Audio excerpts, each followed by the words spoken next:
नमः शिवाय, ओम नमः शिवाय। और सज्जनों, इस पवित्र धरती पर आज हम एक ऐसी यात्रा पर निकलने जा रहे हैं जहां भक्ति, संस्कृति और गौरव का अद्भुत संगम होगा। ये वही भूमि है जहां वीरों की गाथाओं ने प्राचीन काल में जन्म लिया, और यही वो भूमि है जहां झारखंड की आत्मा, प्रकृति और परंपरा बसती है।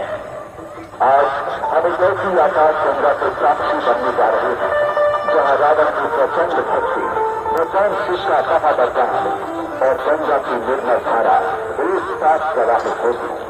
आइए परंपरा के सावन उत्सव को प्रौद्योगिकी के साथ मनाए और इस दिव्य उड़ान की शुरुआत करें। श्रावण मेला की शुभ मेला में झारखंड सरकार आप सभी श्रद्धालुओं का हृदय से स्वागत करती है। हमें गर्व है अपने झारखंड की सावन धरती पर, जहां प्रकृति, जनजातीय संस्कृति और आत्मबल का अद्भुत संगम देखने को मिलता है। झारखंड सरकार इस विविधता को संजोते हुए विकास और परंपरा को साथ लेकर आगे बढ़ रही है। जहां कभी संघर्ष था, वहां आज उत्सव है। झारखंड मना रहा है अपनी राज्यत्व की रजत जयंती। 25 वर्षों का ये सफर संघर्ष से स्वाभिमान करता रहा है। झारखंड में न केवल अपनी पहचान बल्कि भारत ने भी बताया कि अपनी ताकत उसकी जड़ों में है। ये उत्सव है हमारे देश का आत्मबल और संकल्प का आभार। समय की परसों जोड़े और चलेंगे उस पौराणिक कथा की ओर जब वीरों के घर देश धर्म में जन्म लिया था।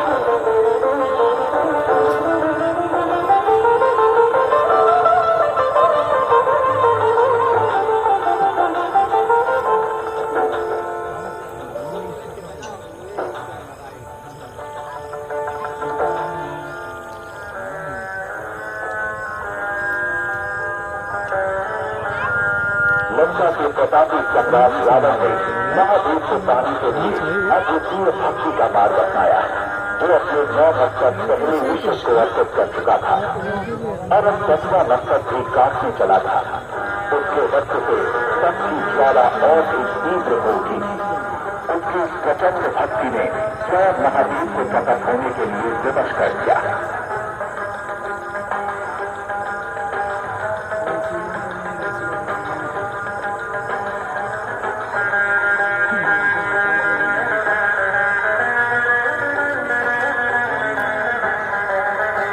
रावण के परम बलिदान से महादेव का हृदय प्रसन्न हो उठा।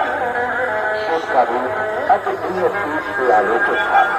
गदे में सर, जटाओं से बहती गंगा, शरीर पर भस्म और हृदय में कर्मों की शंख ज्योति। उनके चारों ओर दिव्य प्रकाश का मंडल फैला हुआ था, जिसके मध्य में विराजमान थे देवों के देव, प्रसन्न, शंख और भक्त के प्रेम से अभिभूत।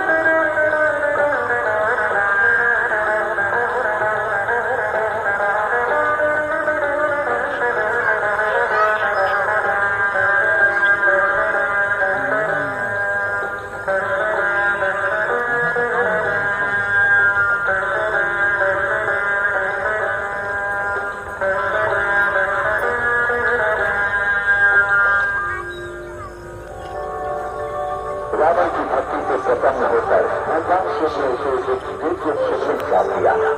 उन्होंने कहा, जहाँ इस शिवलिंग को स्थापित करोगे वहीं मैं स्थायी रूप से विराजमान हो जाऊंगा। ये एक अकल्पनीय वरदान था, महादेव को अपने साथ ले जाने की अनुमति। दूसरी तरफ देवताओं को भय था, यदि शिव लंका में स्थापित हो गए तो अधर्म को अमरता का वरदान मिल जाएगा।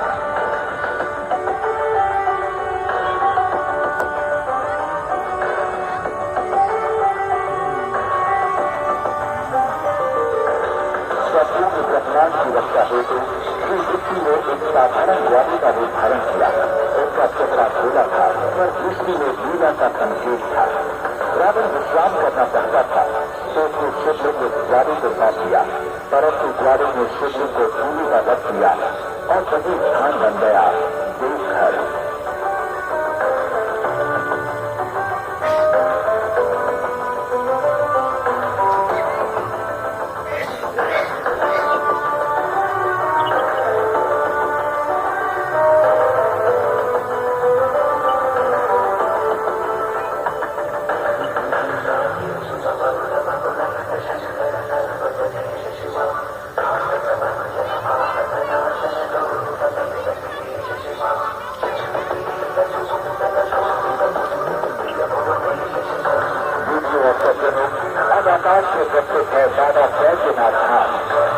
सृष्टि ने अपना स्थान निवास बना लिया।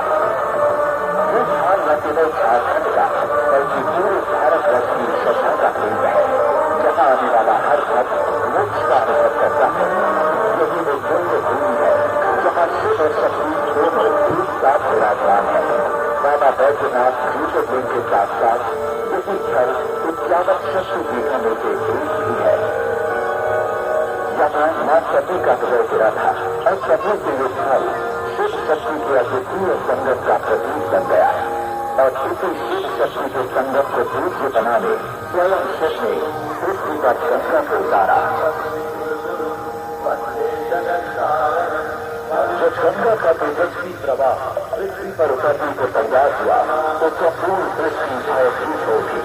कभी उसका वेग पृथ्वी को भस्म न कर दे, तभी शिव ने अपनी जटाएं फैला दी और गंगा की प्रचंड धारा को अपनी जटाओं में समाहित कर दिया। वो प्रचंड गंगा अब शांत हो चुकी थी। शिव के स्पर्श के साथ शिव के सानिध्य से मोक्षदायी शिव की जटाओं से निकलकर गंगा धीरे धीरे पृथ्वी पर उतरने लगी, एक शीतल निर्मल धारा के रूप में। उसकी प्रत्येक बूंद में था जीवन और हर लहर में था पापों का क्षालन। गंगा अब केवल एक नदी नहीं